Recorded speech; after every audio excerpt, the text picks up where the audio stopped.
Hello friends, இன்னைக்கு நம்ம சேனல்ல பார்க்க போற ரெசிபி சுவையான பச்சைப்பயிறு சாதம். ஒரு கிளாஸ் அளவுக்கு பாசிப்பயிறு எடுத்திருக்கேன். இதே கிளாஸ்ல 3 கிளாஸ் அரிசி எடுத்து ஊற வச்சிருக்கேன். பாசிப்பயிறு கருகாம நல்லா வறுத்து எடுத்துக்கலாம்.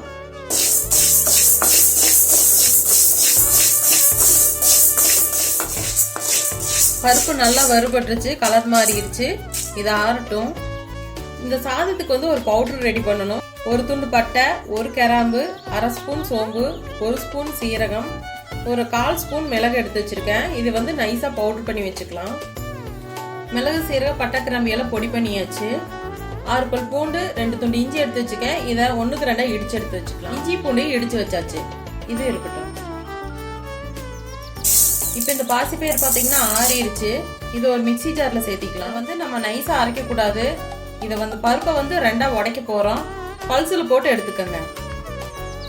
இதை இப்ப 1க்கு 2ஆ உடைச்சு எடுத்தாச்சு. இதை இப்ப குடைச்சு எடுத்துக்கலாம். இங்க பாருங்க, குடைச்சு எடுத்தாச்சு. பருப்பு மட்டும் தான் இருக்கு. 1-2 பருப்பு இருந்தாலும் தப்பு இல்லை, நல்லா இருக்கும். இப்ப இதை தண்ணி ஊத்தி கழுவி அரிசி கூட சேர்த்திக்கலாம்.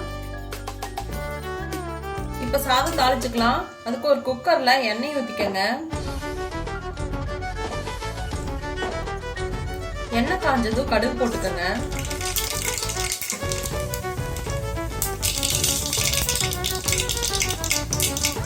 கடுகு நல்லா பொரிஞ்சதுக்கு அப்புறம் கடலைப்பருப்பு, உளுந்து பருப்பு.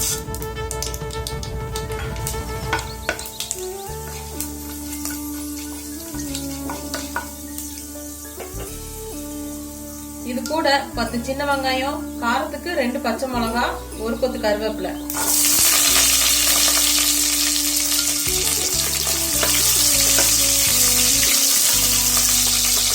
வெங்காயம் பச்சை வாசனை போற வரைக்கும் வதக்கிக்கங்க.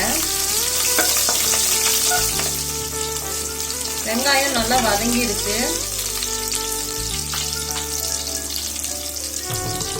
ஒரு மீடியம் சைஸ் தக்காளியை பொடியா கட் பண்ணி வச்சிருக்கேன், அதையும் சேர்த்துக்கலாம். நம்ம இடிச்சு வச்ச இஞ்சி பூண்டு சேர்த்துக்கலாம்.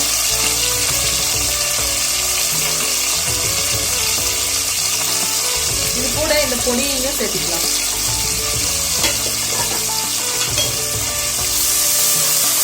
இஞ்சி பூண்டு பச்சை வாசனை போற வரைக்கும் வதக்கிக்கலாம்.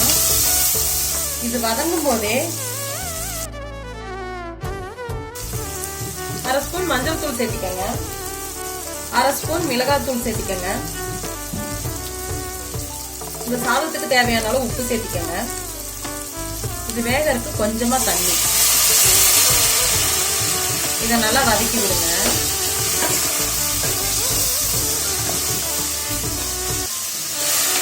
மிளகாய் தூளோட பச்சை வாசனையெல்லாம் போகணும்.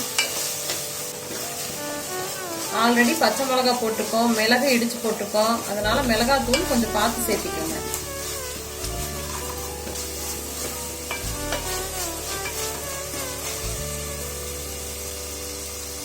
இதுல பொடியா நறுக்குன மல்லித்தலை சேர்த்திக்கலாம்.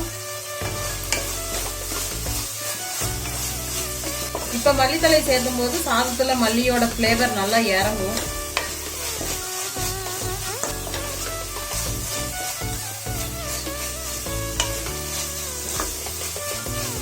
மசாலா வதங்கினது போதும். இப்ப தண்ணி சேர்த்திக்கலாம்.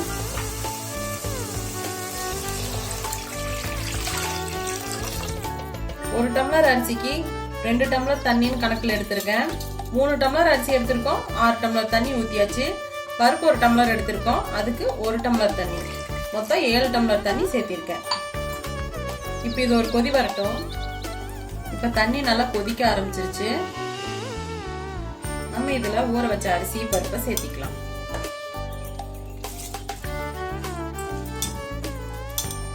நான் அரிசி மட்டும்தான் 1/2 மணி நேரம் ஊற வச்சிருக்கேன். பருப்பு உடைச்சு கழுவி அரிசி கூட சேர்த்திக்கிறேன்.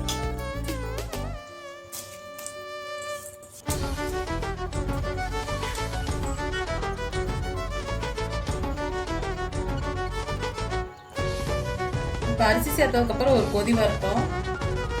தண்ணி கொதிக்க ஆரம்பிச்சிருச்சு. உப்பு ஒரு டைம் செக் பண்ணி பார்த்துக்கோங்க.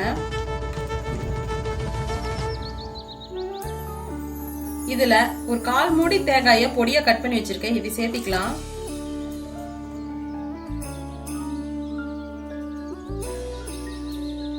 தேங்காய் இந்த மாதிரி கட் பண்ணி சாப்பாட்டுல சேர்த்துனீங்கன்னா டேஸ்ட் சூப்பரா இருக்கும்.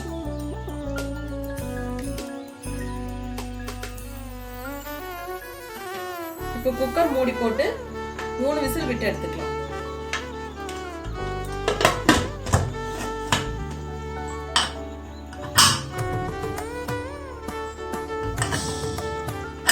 குக்கர் பிரஷர் போயிடுச்சு. ஓபன் பண்ணி பார்க்கலாம். குக்கர் ஓபன் பண்ணும்போது அவ்வளவு மணமா இருக்கு. இப்ப கடைசியா மல்லி இலை தூவிக்கலாம்.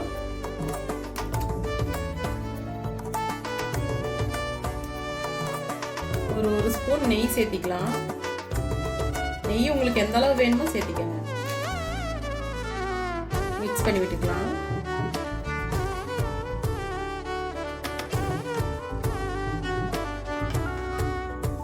அருமையா சாப்பாடு ரெடி ஆயிடுச்சு.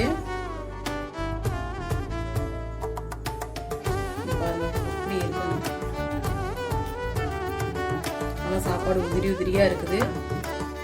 நான் வந்து குறை அரிசி யூஸ் பண்ணியிருக்கிறேன். நீங்க முழு அரிசி யூஸ் பண்ணாலும் தண்ணியோட அளவு இதுதான். 1 டம்ளருக்கு 2 டம்ளர் தண்ணி. அவ்வளவுதான். அருமையான பச்சை பயிறு சாதம் ரெடி ஆயிடுச்சு.